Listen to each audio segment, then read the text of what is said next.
Assalamualaikum warahmatullahi wabarakatuh.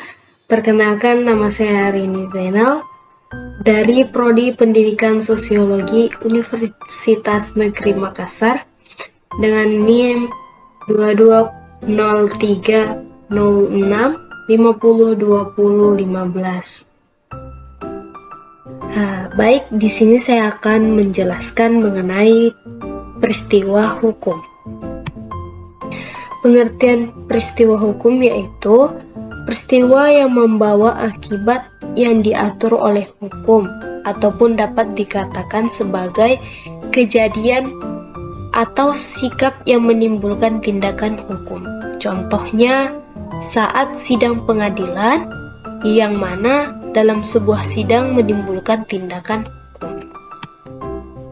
Adapun peristiwa hukum menurut para ahli, salah satunya yaitu menurut Satjipto Raharjo dalam bukunya Ilmu Hukum adalah suatu yang bisa menggerakkan peraturan hukum sehingga ia secara efektif menunjukkan potensinya untuk mengatur.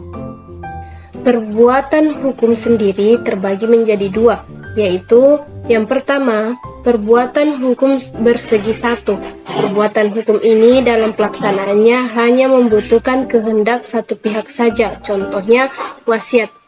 Pembuatan wasiat tidak mengisyaratkan adanya persetujuan pihak yang mendapat warisan dalam surat wasiat, melainkan hanya pemberi wasiat. Yang kedua, perbuatan hukum bersegi dua. Perbuatan hukum ini memerlukan adanya kesepakatan dari setidaknya dua pihak atau lebih, contohnya jual beli atau sewa menyewa. Nah, hubungan hukum adalah hubungan yang diatur oleh hukum, terjadi karena adanya peristiwa hukum melahirkan hak di suatu pihak dan kewajiban di pihak lain. Hubungan hukum timbul secara otomatis dengan tanpa perjanjian tertulis. Berdasarkan isinya, maka peristiwa hukum dapat terjadi. Yang pertama, karena keadaan tertentu, misalnya seorang yang keadaannya sakit jiwa, sehingga oleh pengadilan ditetapkan di bawah pengampunan. Selanjutnya, saya akan membahas apa saja yang termasuk peristiwa hukum.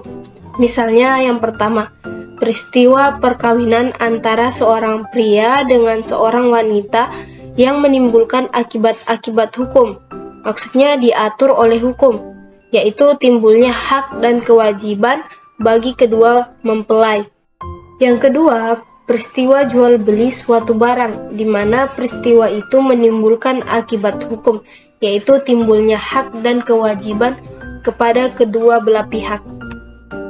Bagaimana suatu peristiwa dapat dikatakan sebagai suatu peristiwa hukum? Menurut Sudikmo Mertokusumo, peristiwa hukum dapat dikatakan menjadi sebuah peristiwa hukum apabila mempunyai akibat hukum. Sedangkan menurut Peter Muhammad Marzuki, peristiwa hukum adalah peristiwa yang diatur oleh hukum. Hukum juga tidak akan mempunyai akibat hukum apabila tidak ada peristiwa konkret. Sekian penjelasan singkat saya tentang peristiwa hukum. Assalamualaikum warahmatullahi wabarakatuh.